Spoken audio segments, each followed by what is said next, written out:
욥기 41장 1절부터 11절 말씀까지입니다. 이제 하나님께서도 그 하시는 말씀을 마무리 지으십니다.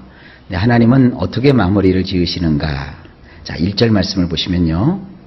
내가 낚시로 리워야단을 끌어낼 수 있겠느냐? 노끈으로 그 혀를 맬 수 있겠느냐?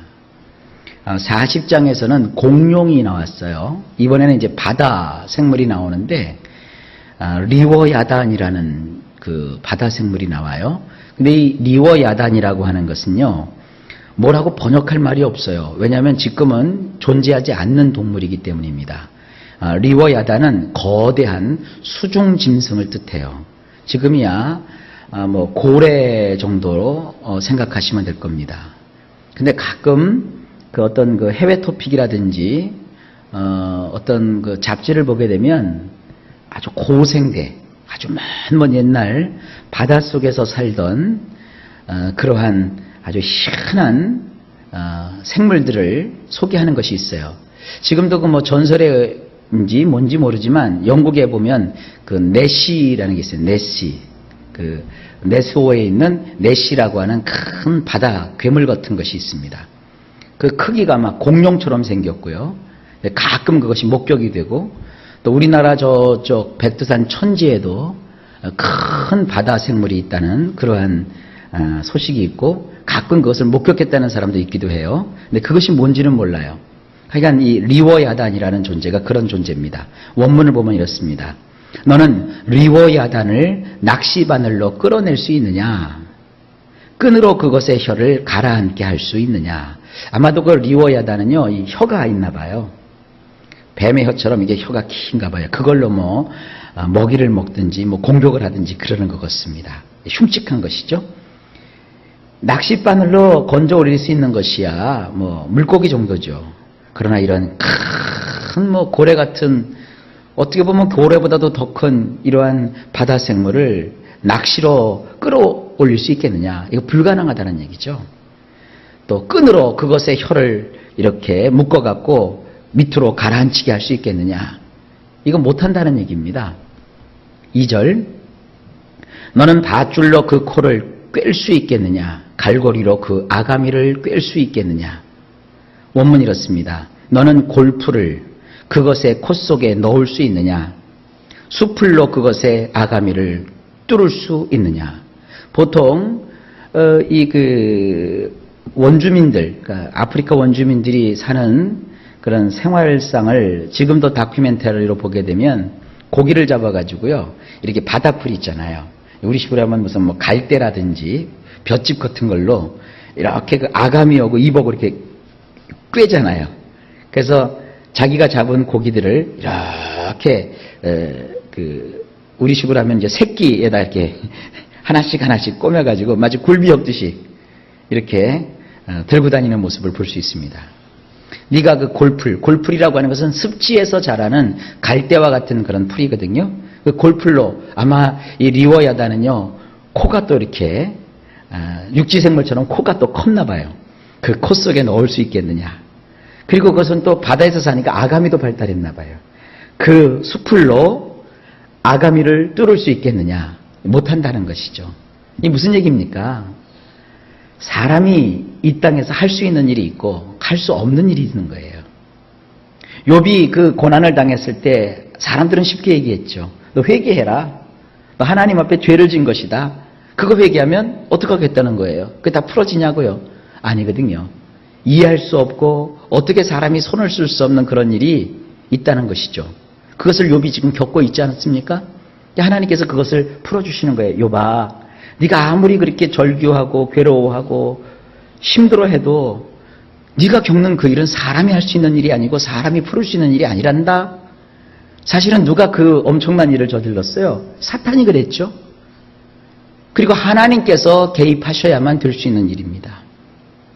욥이 겪었던 그 일을 해결하려면 마치 바다의 생물인 리워야단을 잡는 것과 같은 일이란 말이에요. 근데 무슨 얘기입니까? 사람이 할 수 없는 것을 이제 누가 하실 수 있다는 거예요? 하나님이 하실 수 있다는 거예요. 사람이 손댈 수 없는 그 일을 분명히 네가 알아라. 사람이 손댈 수 없는 일이 분명히 있는데 어찌 감히 그거보다 크시고 그것을 만드신 하나님에 대해서 사람이 왈가불고하고 하나님을 내 마음대로 제어할 수 있다고 생각하느냐. 그러니까 아니라는 것이죠.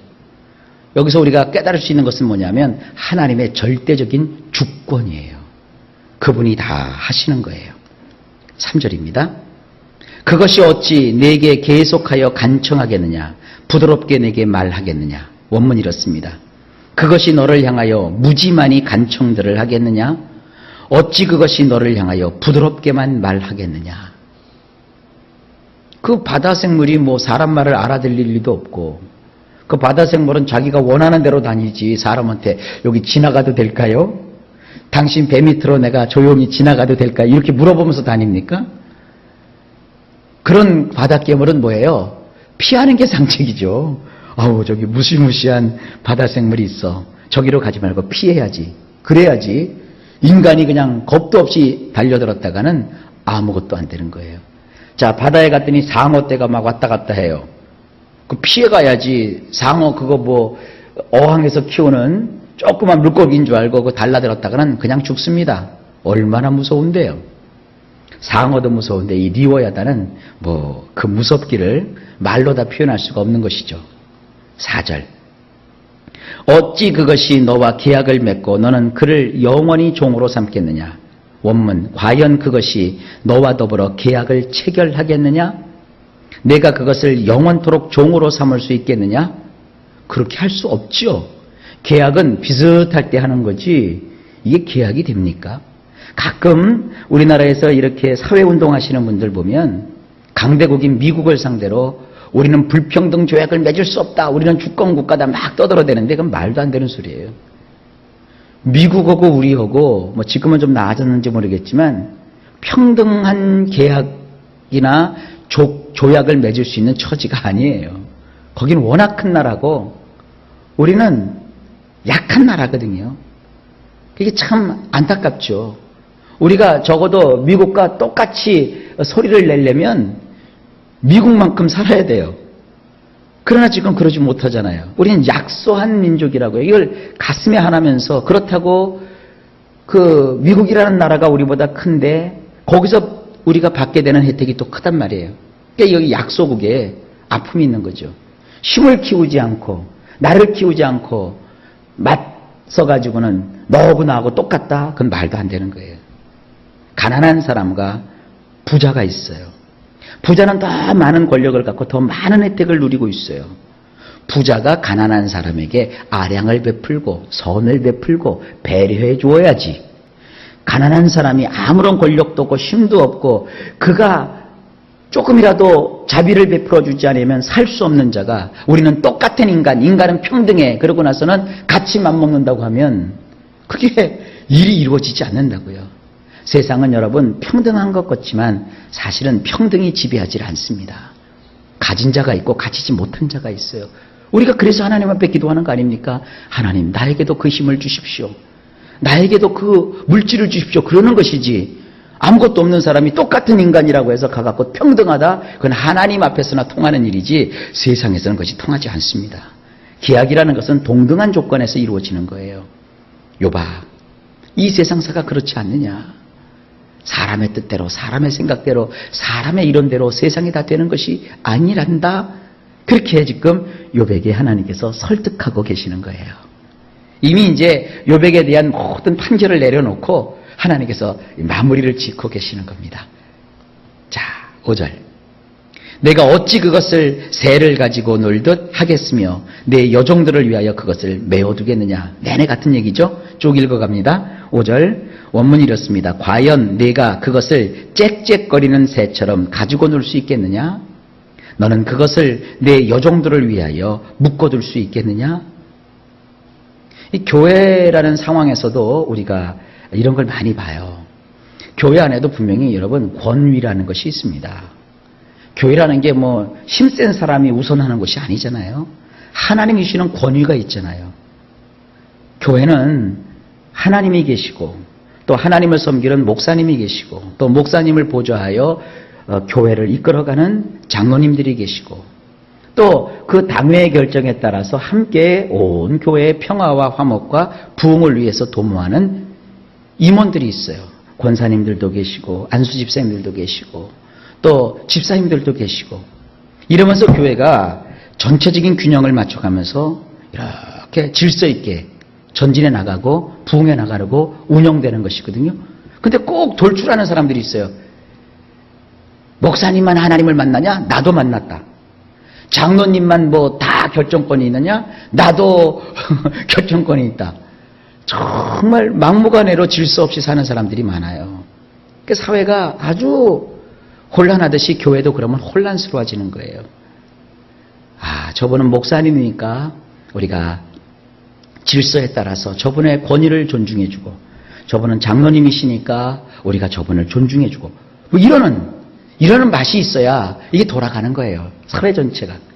이건 뭐 정말 젊은 애들이 연세 드신 사람 앞에서 네가 뭐야 하고 뻗뛰고, 분명히 존칭어가 있고 우리는 상대방을 높이는 높임말이 있는데도 힘이 좀 젊은 사람들이 세죠. 연세 드신 분이 어떻게 힘이 있겠어요. 젊은 애들이 그 힘만 믿고 막 연세 드신 분들을 막 밀어내고 말이죠. 세상에 버스를 탔더니요, 그 연세 드신 분이 버스를 타면 더디잖아요. 그리고 이 버스 하시는 분들 뭐 시간에 쫓기시겠지만 얼마나 바쁜지 있고 좀 기다리시면 되거든요.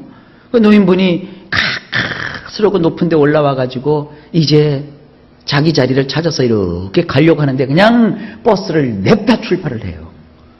그러면 노인분이 거기 서 계십니까? 넘어지죠. 넘어지면은 왜 이렇게 젊은 운전수 좀 천천히 좀 해. 그러면 네가 뭐냐는 식으로 막 또 들이대고 이런 걸 봐요. 가끔. 여러분, 이거 아닙니다. 세상이라고 하는 것은 다 이 권위가 있고 질서가 있고 이러는 거예요. 그것처럼 지금 하나님께서 욥에게 말씀하시는 거예요.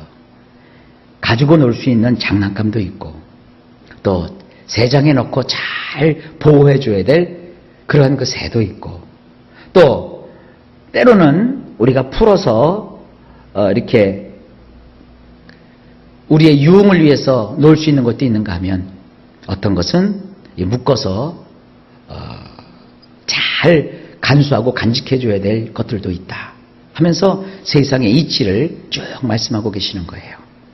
6절입니다. 어찌 장사꾼들이 그것을 놓고 거래하겠으며 상인들이 그것을 나누어 가지겠느냐.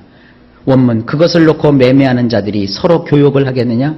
상인들 사이에서 그들이 그것을 나누겠느냐. 7절, 내가 능히 많은 창으로 그 가죽을 찌르거나 작사를 그 머리에 꽂을 수 있겠느냐. 리워야다는요, 가죽도 굉장히 두꺼웠나 봐요. 원문이 이렇습니다.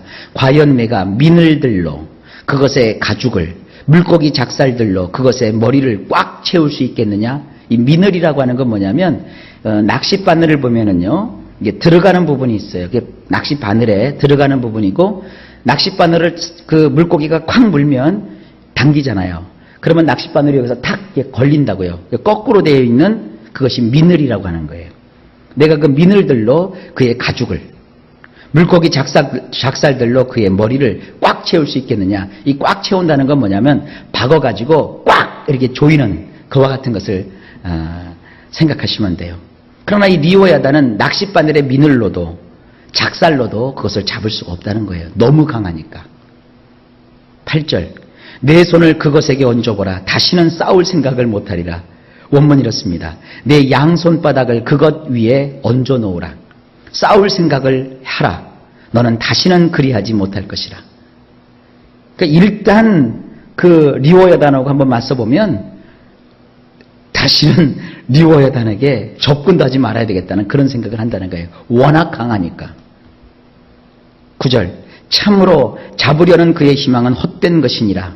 그것의 모습을 보기만 해도 그는 기가 꺾이리라. 원문 이렇습니다. 보라, 그것에 대한 희망이 헛되다는 것을 발견하리라. 또한 단순히 그것을 보는 것만으로도 비명을 지르게 될 것이니라. 너무너무 무시무시하고 강력한 아주 강한 힘을 가진 그러한 바다생물이기 때문입니다. 10절, 아무도 그것을 격동시킬 만큼 담대하지 못하거든 누가 내게 감히 대항할 수 있겠느냐. 바로 요거예요. 원문이 이렇습니다. 정녕 그것을 깨울 수 있을 만큼 몹시 사나운 자는 없도다. 감히 내 앞에서 스스로 설 수 있는 자는 누구이던가. 하나님께서는 리오야단을 보시면 한낱 미물이에요. 아주 하나님께는 하찮은 미물이에요. 그러나 사람에게 있어서는 그 리오야단은 잡을 수도 없고 어떻게 손댈 수도 없는 아주 강력한 존재예요. 하나님이 만드신 아주 작은 미물에 지나지 않는 그 리오야단도 처리하지 못하는 것이 너의 인간이거든. 어찌 너희가 감히 내 앞에서 스스로 설 수 있겠다고 하느냐? 그겁니다. 하나님은 굉장히 주권자이시죠. 그래서 하나님의 주권을 인정하라 이거예요. 오늘의 마지막 구절. 누가 먼저 내게 주고 나로 하여금 갚게 하겠느냐? 온 천하에 있는 것이 다 내 것이니라. 원문이 이렇습니다. 누가 내 앞에서 대놓고 나보러 갚으라고 할 수 있느냐?